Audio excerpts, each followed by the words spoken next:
ഉപ്പാക്ക് അനുഭവമെങ്കിൽ. അതുപോലെ ധാരാളം അനുഭവങ്ങളുണ്ട്. ആ സഹോദരിയുടെ കല്യാണത്തിന് തന്നെ നല്ല മഴയുള്ള സമയത്ത് കർക്കിടക മാസത്തിലായിരുന്നു കല്യാണം. ആദ്യത്തെ കല്യാണമായതുകൊണ്ട് കുടുംബങ്ങളൊക്കെ വിളിച്ച് കഴിക്കേണ്ട കല്യാണമായതുകൊണ്ട് അവിടെ ചെന്ന് പറഞ്ഞു, നല്ല മഴയുള്ള സമയത്താണ് കല്യാണം, എന്തു ചെയ്യും? അപ്പോൾ പറഞ്ഞു, മഴ അങ്ങോട്ട് വേണ്ട, വീട്ടിലേക്ക് മഴ വേണ്ട, നിങ്ങൾ കല്യാണം നടത്തിക്കോളൂ.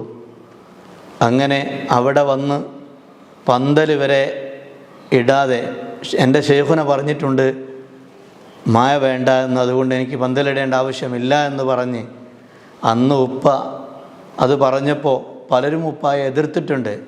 ആരെങ്കിലും പറയുന്നതിന് നീ ഈ ഒരു കർക്കിടക മാസത്തിൽ പന്തലില്ലാതെ എങ്ങനെയാണ് കല്യാണം കഴിക്കുന്നതെന്ന് ചോദിച്ച് കളിയാക്കിയവരുണ്ട്. പക്ഷേ ഉപ്പ ആ തീരുമാനത്തിൽ ഉറച്ചു നിന്നു. അൽഹംദുലില്ലാ, കല്യാണ ദിവസം വന്നു. കല്യാണത്തിന് വരുന്നവരൊക്കെ നല്ല മഴയത്താണ് വരുന്നതെങ്കിൽ വീടിനോടടുത്ത് വരുമ്പോഴേക്ക് മഴ കുറഞ്ഞു വരുന്നു. വീട്ടിൽ ചാറ്റൽ മഴ, ചെറുങ്ങനെ ചാറ്റൽ മഴ മാത്രമേ ഉണ്ടായിരുന്നുള്ളൂ. വീട്ടിൽ നിന്ന് എൻ്റെ പെങ്ങളുമായി പോയ വണ്ടി വരെ ചളിയിൽ താഴ്ന്നു പോയിട്ടുണ്ടെങ്കിൽ അത്രയും വലിയ മഴ ചുറ്റുഭാഗത്തും പെയ്തിട്ടും വീട്ടിലേക്ക് മഴ വേണ്ട എന്ന് ഷെയ്ഖുന പറഞ്ഞതിൻ്റെ അടിസ്ഥാനത്തിൽ വീട്ടിലേക്ക് അന്ന് മഴ പെയ്തില്ല എന്നുള്ളതാണ് സത്യം. അങ്ങനെ ധാരാളം അനുഭവങ്ങൾ. എൻ്റെ പ്രിയപ്പെട്ട ഉമ്മാക്ക് അല്ലാഹു തആല, ഉമ്മയും ഉപ്പയും ഒക്കെ മരണപ്പെട്ടു പോയി, അല്ലാഹു തആല അവർക്കൊക്കെ മഗ്ഫിറത്ത് നൽകി ഖബർ അല്ലാഹു സന്തോഷത്തിലും റാഹത്തിലുമാക്കി കൊടുക്കട്ടെ. നിങ്ങളെല്ലാവരും ദുആ ചെയ്യണമെന്ന് ഓർമ്മപ്പെടുത്തുകയാണ്. ആ ഉമ്മാക്ക് പല്ലുവേദന കൊണ്ട് വളരെ പ്രയാസപ്പെട്ടൊരു സമയം.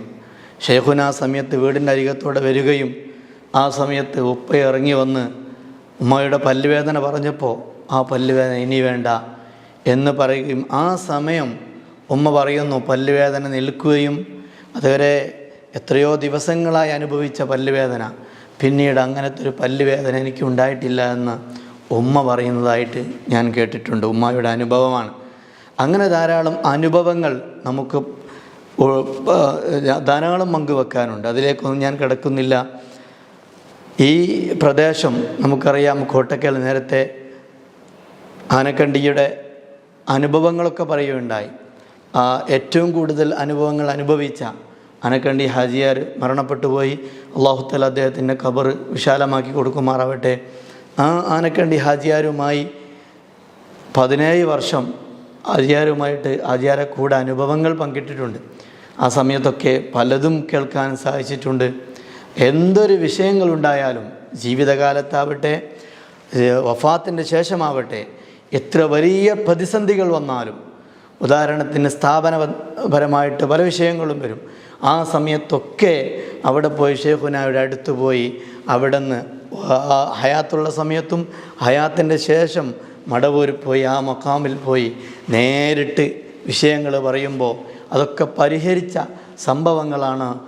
ധാരാളം അനുഭവങ്ങൾ ഹാജിയാർ എന്നോട് പറഞ്ഞു തന്നിട്ടുണ്ട്.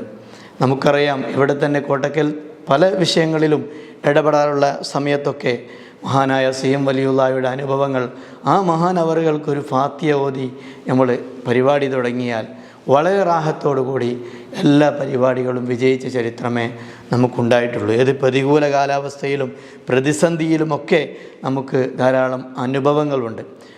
ഈ ആനക്കണ്ടി വീട്ടിൽ താമസിക്കുന്ന സമയത്ത് തന്നെ പലരും പല അനുഭവങ്ങളും പറഞ്ഞിട്ടുണ്ട്. ഒരു സമയത്ത് കാണുന്നവരൊക്കെ അടിക്കുന്നൊരു സ്വഭാവം, ആ അടിക്കുന്ന അതന്നെ പലർക്കും അടി കിട്ടി. അടി കിട്ടാത്തവരിപ്പോൾ ഖേദിക്കുകയാണ്. ഇവിടെ തന്നെ നമ്മുടെ നാട്ടിൽ തന്നെ അടി കിട്ടാതെ ഒഴിഞ്ഞു മാറിയവർ ഇപ്പം പലരും ഖേദിക്കുന്നുണ്ട്. കാരണം അതിലും വളരെ രഹസ്യങ്ങളുണ്ടായിരുന്നു. അടി തുടങ്ങിയ സ്ഥലം എവിടെയാണ് നമുക്കറിയാം. അങ്ങനെ പല അനുഭവങ്ങളും ഇവിടെ ഉള്ളവർ പങ്കുവച്ചിട്ടുണ്ട്. ഓരോരുത്തർക്കും പ്രായമായവർക്കും ധാരാളം പ്രായമായവർക്കും മരണപ്പെട്ടു പോയി. ഇപ്പോൾ ജീവിച്ചിരിക്കുന്നവരിൽ തന്നെ പ്രായമുള്ളവരും ചെറുപ്പക്കാർക്കുമൊക്കെ ധാരാളം അനുഭവങ്ങൾ മഹാനായ CM വലിയുള്ളാഹ് ഖദ്ദസുല്ലാഹു സിർറഹുൽ അസീസ് മഹാനവറുകളെക്കുറിച്ച് പറയാനുണ്ട്. സ്ഥാപനത്തിൻ്റെ വാഴ്ദിന് വന്നാൽ ഉറങ്ങാറില്ല. അത് ഈ ആനക്കണ്ടി താമസിക്കുന്ന സമയത്തും പറയുന്നുണ്ട്, ഉറങ്ങാറില്ലായിരുന്നു. ആ സമയത്തൊക്കെ ചിലപ്പം പള്ളിയിൽ ഇരുന്നു കൊണ്ട് ആ സമയത്ത് ഇരിക്കുന്നതേ ആളുകൾ കാണും. നേരം വെളുക്കുന്നത് ആ ഇരുത്തം ഇരിക്കും. അത് ചിലപ്പം ചെറുങ്ങനെ മയങ്ങിപ്പോകും.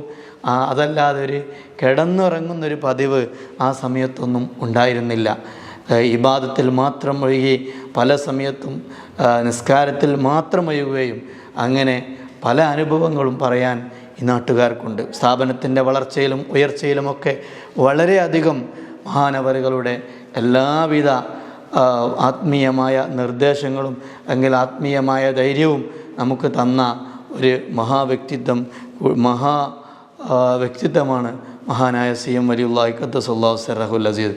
നമുക്കറിയാം, ഇവിടെ സ്ഥാപനത്തിൻ്റെ നേരത്തെ അനുഭവസ്ഥരൊക്കെ പറയുകയുണ്ടായി, ഒരു സ്ഥാപനത്തിൻ്റെ പല സ്ഥലത്തും പല സ്ഥാപനങ്ങൾക്കും അതിലെ പോയതിൻ്റെയോ അല്ലെങ്കിൽ സുജൂദ് ചെയ്യുന്നതിൻ്റെയൊക്കെ കഥയാണ് പറയാനുണ്ടായിരുന്നെങ്കിൽ, ഇവിടുത്തെ സ്ഥാപനത്തിന് ആ സ്ഥാപനത്തിൻ്റെ വരുമാനമാർഗമായ തെങ്ങിൻ്റെ നമ്പറിടാൻ വരെ മഹാനായ CM വലിയുള്ളാഹി ഖദ്ദസല്ലാഹു സിർറഹുൽ അസീസ് പോയിട്ടുണ്ട് എന്നുള്ളതാണ് ചരിത്രം.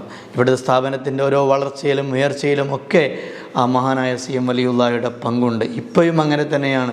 എന്ത് വിഷയം വന്നാലും നമ്മൾ CM വലിയുള്ളാഹിയുടെ അടുത്ത് പോയി പറയുക എന്ന് പറയുകയും അവിടെ ചെന്ന് നമ്മുടെ ആ വിഷയങ്ങളൊക്കെ പറഞ്ഞാൽ അത് സാധിപ്പിച്ച് കിട്ടുന്ന അനുഭവങ്ങളാണ് നമുക്കൊക്കെ ഉള്ളത്. ദീർഘിപ്പിക്കുന്നില്ല. നമുക്കറിയാം, മഹാനായ